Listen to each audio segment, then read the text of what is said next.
What's up, everybody? And welcome to another episode. Hit the like button, subscribe to my channel, and share the video.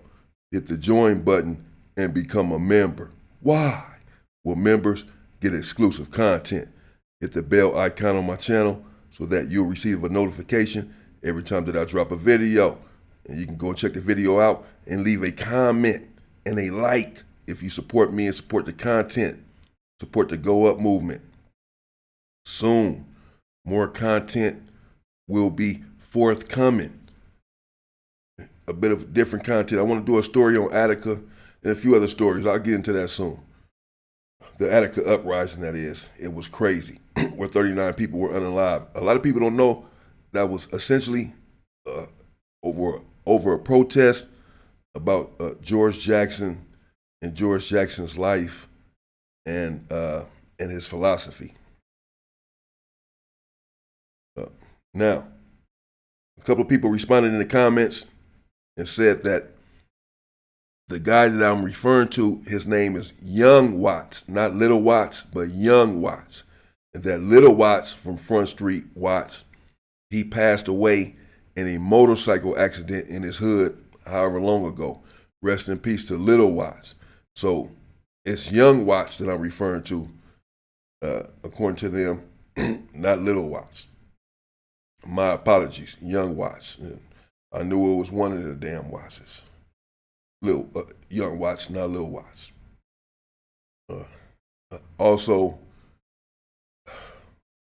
it may have been OG Reese. I should have looked before I responded. That made a comment saying that he saw my interview on Camp Capone and that he was moved when I was speaking about my mother and my mother's passing, and that he was blessed to still have his mother, but that he felt my pain and that, you know, my mother's proud of me, etc. That comment broke me down. Cried like a baby. Just want to thank you for that comment, brother. And someone else made a comment in that same video referring to my mother. Thank you also. And I know that my supporters, my true supporters, they don't really like it when I respond to the commenters. They tell me, man, fuck them.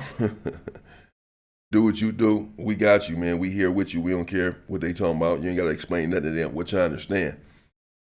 But sometimes it's necessary to respond to a couple of the comments just to enlighten them, not to go back and forth or for the exchange to be acrimonious, but just to convey a certain knowledge, because sometimes people may just be misinformed.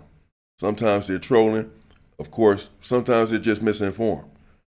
And such, I believe, is the case with this one commenter who said, in essence, that Chill 16 of Life, his channel, go check it out if you haven't, Cartoon, and Damien, that's me, tread lightly. This is what he said, that we tread lightly. That OG Bam and someone else he mentioned, that they go hard on their channel. That referring to when it comes to us doing stories about the Southsiders, he was saying. He said that they tell a million stories about blacks and blacks on blacks in prison and in the county jail, and about blacks attacking whites, but when it comes to the Southsiders, all of a sudden they don't have many stories about that.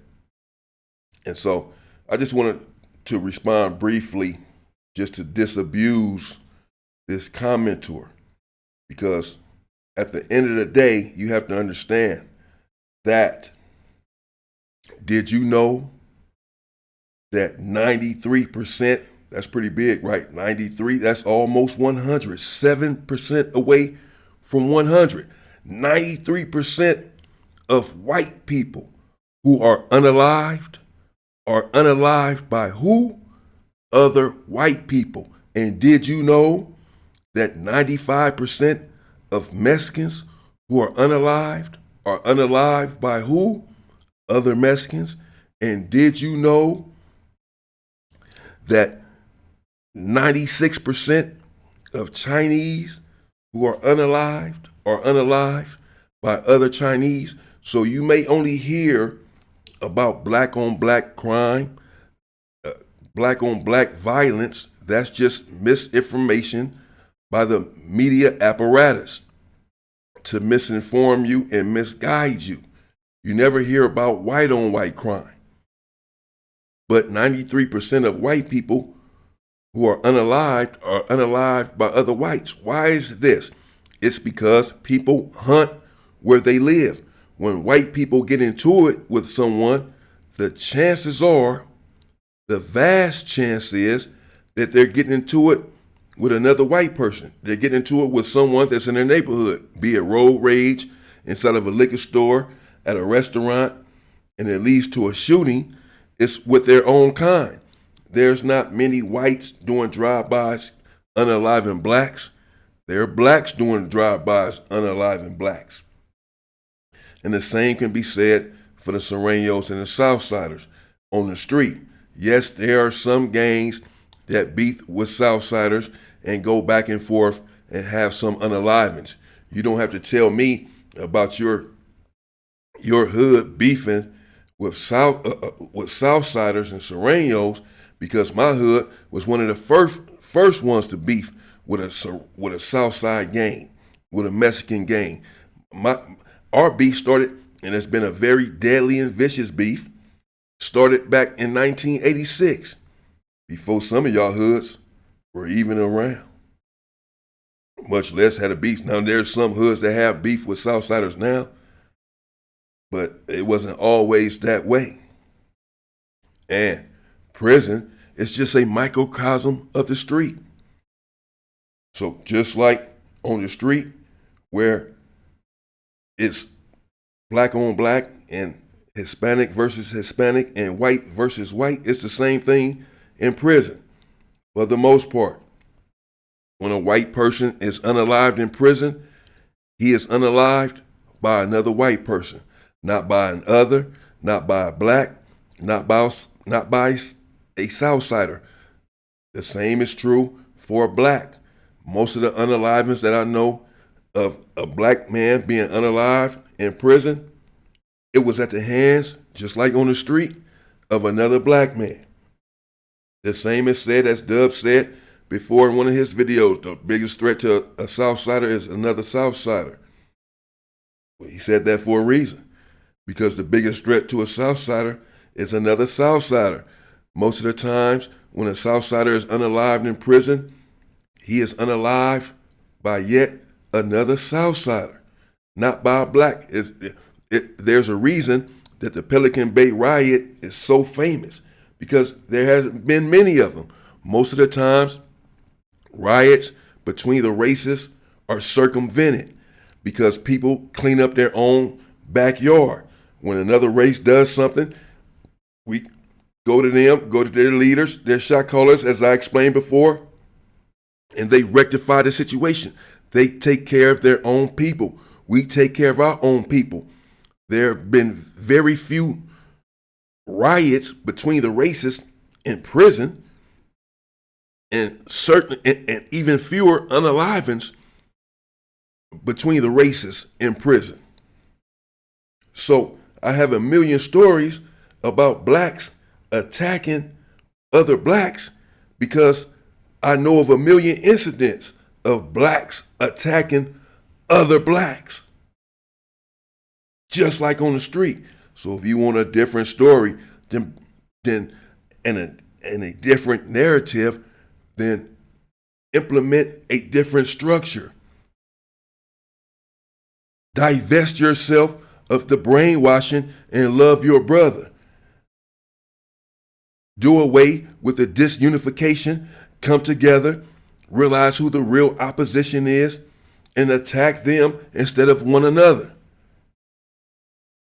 That has not happened. Most of the race-on-race violence in prison happened back in the days with the BGF, the Mexican Mafia, the BGF and the Skinhead, etc. I have been bringing those stories, and I will continue to. Most of the race riots happened in the Los Angeles County Jail. where a riot kicked off every day with the Southsiders. I have been bringing those stories. But there are also black on black, there is also black on black violence in the Los Angeles County Jail at an all-time high. When I was there, it was replete with black on black violence.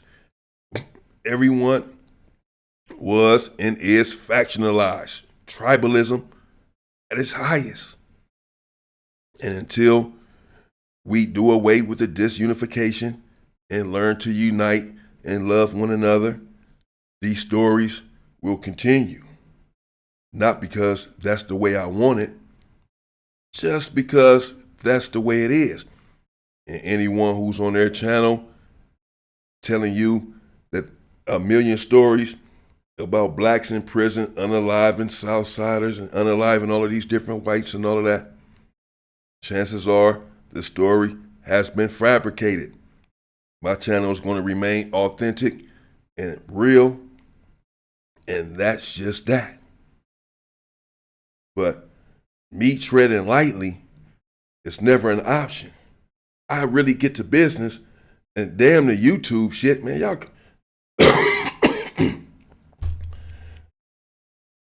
Let's get into it. Part 6. Of Tiny Won't and Big Porky terrorizing the Los Angeles County Jail, where shit was rough for everyone. You had to be strong and you had to be a man. And if you was representing your turf, there was really no half-stepping. The county jail for decades has been known for immense bloodshed. And that trend continues to this day. And there was a dude in there from UG. I forget his name. I'm going to ask the homie Fat Chops if he recalls. But he had sort of like a fade, something like mine. Something like that. Not quite. And he had a little size on him. In fact, he had a lot of size. Light brown skinned dude. He was about 27 years old. 28 maybe. And Tiny Won't, well, he was still 19. And this dude, he wasn't as tall as Tiny Won't, but certainly as big, but really bigger. And he had plenty of muscle as well. And him and Tiny Won't had crossed paths a couple of times there in the Los Angeles County Jail. They had known about each other, had gotten word about one another. In fact, as I have said before, you could not be in the Los Angeles County Jail and be in opposition unless you just came in a day before or something and had not heard about Tiny Won't. You had to know who he was and where he was at. Everyone was talking about it and talking about him. He was lurking. So people were watching their backs. And that's just the way it was. So this dude from UG, well, he knew about Tiny Won't, had heard some of the vicious stories. And he too was, well, squabbling his opposition. And word has sort of got out that, well, he wanted that with Tiny Won't. He wanted to get it in, get one good squabble in with him and see where they was at. Tiny Won't, I've never known him to turn down a fade in all of his life. He began to look forward to this fade. And then they ran across each other in the court tanks. And they had plenty of room to squabble. And they did squabble. Now, this is a squabble that Tiny Won't later confided to me that he believed he lost this fight. He used to say, man, I'm 59-1, or I'm 60-1. I'm 58-1. They used to, and Trouble would say what he was. They'd go around counting. Trouble would say, man, I'm 34-1. You know, they counting their squabbles and how many they lost or did not lose. And I say, well, what's the one? And he told me about that story right there where he squabbled with the dude in the court tank because he said the dude was hitting hard and that he hit him hard and that he didn't drop him. Tiny Wompty Woomp did not drop the dude from UG, and in fact, the dude from UG hit him with a couple of bangers. Dazed him a little bit. And he wasn't sure that he had dazed him or phased him at all. But the dude did not drop him. So I said, man, I don't see how you really feel like you lost the fight, but I can understand because, again, he was used to really putting people on their backsides. And when he didn't put this dude on his backside, well, he felt uneasy about it. And so he wanted part two, and he was looking forward to it. How to get his hands on this dude once again? Well, they just so happened to meet up once again inside of the Twin Towers, but also inside of the pod of the Twin Towers was a couple other dudes from neighborhood. Well, I believe one was from East Coast and a dude from neighborhood. So Tiny Wompty Woomp said that him and a dude from UG, as promised, was going to squabble again. But when he was done squabbling with him, he was squabbled with the other two as well. It was a young homie from Shotgun also in the pod with him that told Tiny Wompty Woomp he'd take one of those fades. You just squabble two of them and I'll squabble one of these dudes. But Tiny Wompty Woomp didn't want it that way. He said, no, bro, I don't even worry about it. You just kick back, stay right there, just chill and watch this. I'm going to squabble all three of these dudes, bro. I got all three of them. Don't even worry about it. He said, okay, bet. And Tiny Wompty Woomp, well, he wanted to squabble the dude from UG first so that he'd be fresh and have all of this strength. Because again, squabbling 2 and 3 and 4 and 5 times, it's the same as being packed out. No one can do it and sustain it and be the same fighter on fight number 3 that you were on number 1. Your hands gonna be hurting a little bit, probably swollen, battered, your knuckles. Maybe you got a black eye, swollen mouth, maybe you bleeding somewhere by your third fight. No matter how good and strong you are at fighting, somebody didn't caught you with one. Your second fight, you're not as strong as your first fight. So, because people have been known to walk inside of these dorms and have to fight 8 and 9 people. 8 and 9 people. I'm going to bring you a couple of those stories, bro, where a couple of dudes that hit the dorm, the wrong door, the opposition dorm, the police threw them in there on purpose. They had no backup, no allies. They were on their own. And the dorm was full of opposition who couldn't wait to get their hands on them. And as soon as the police threw them in the dorm and they put their stuff down, they had to literally squabble 9 or 10 times.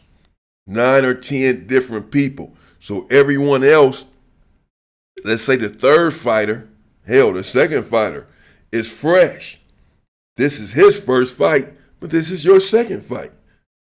This is your fourth fight on the fourth fighter, but this is his first fight. This is your fifth fight with the fifth fighter, but this is yet and still the fifth fighters, or your fifth fight, is his first fight. What kind of chance do you really have? But Tiny Wompty Woomp, getting back on track, felt like he can handle all three. As long as it wasn't at one time, they was going to go one by one, cool. But he wanted to take care of UG first, and he did. He squabbled him. And he did daze him. He did hit him with a good punch or two. And UG hit him back with a good punch or two. It was just a good, strong squabble between two big dudes. And then next up was the dude from neighborhood. And he did tell Tiny Wompty Woomp, man, we can squabble in 5 or 10 minutes or so. Go ahead and get a little rest or whatever. You know, you just had that squabble and it was a strong, it went on for a minute because normally they'll just squabble you back to back to back. No, they won't let you get no rest, particularly if you got caught in their dorm, the opposition's dorm. They just gonna run you, bro, and run you to the ground. and run you fade at the fade, which is a fight, which is a squabble for those of you in Australia. They're going to run you a fade at the fade at the fade. I'm not talking haircuts. Non-stop. This is what they're known for. But they did tell Tiny Wumpty Wump, we'll let you get a little rest. But he refused to rest. He said he was ready for part 2. Bring it. And he squabbled the dude from neighborhood too. Yeah, he did. And he dropped him. He did. Someone said before that I'm the Hoover version of Dubs.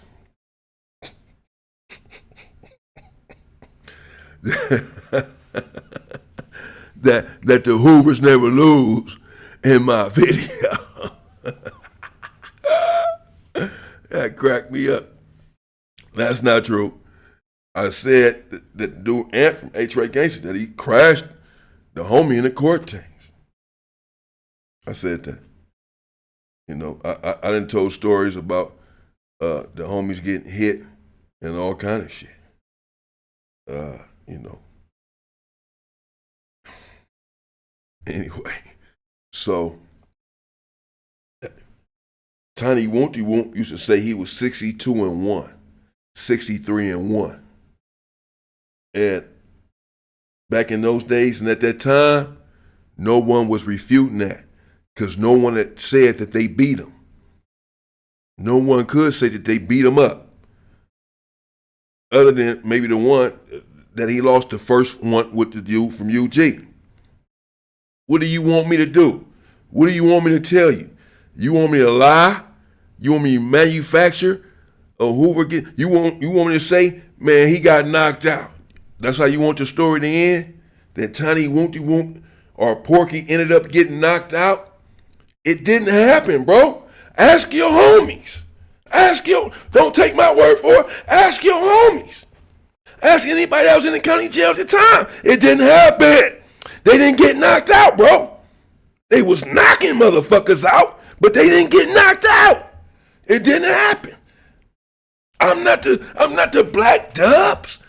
I'm not the Hoover version of Dubs. It didn't happen. When it happened, you let me know.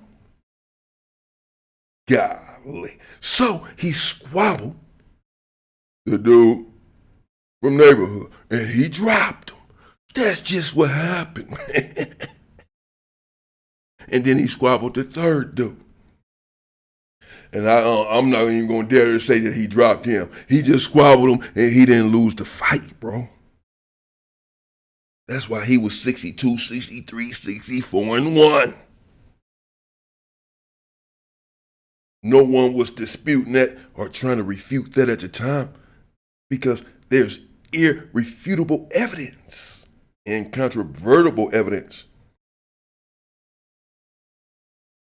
to prove what I'm saying. And it cannot be disproved or refuted. Coming up. Well, Tiny Wumpty Wump is about to get even crazy. Coming up in part 7. Tiny Wumpty Wump walked into a court tank full of neighborhoods. Yeah, he did. He did. Ask them, man. Ask them. They know. He walked in a court tank full of neighborhoods by himself. Yeah, he did. And squabbled 7 or 8 of them. Yes, he did. I feel like I had to say that. He did that. I know exactly what happened and who was in the holding tank. He did that. Right there in the Los Angeles County Jail. It happened, people. Get over it. I'm going to bring you that story next. Stay free, people.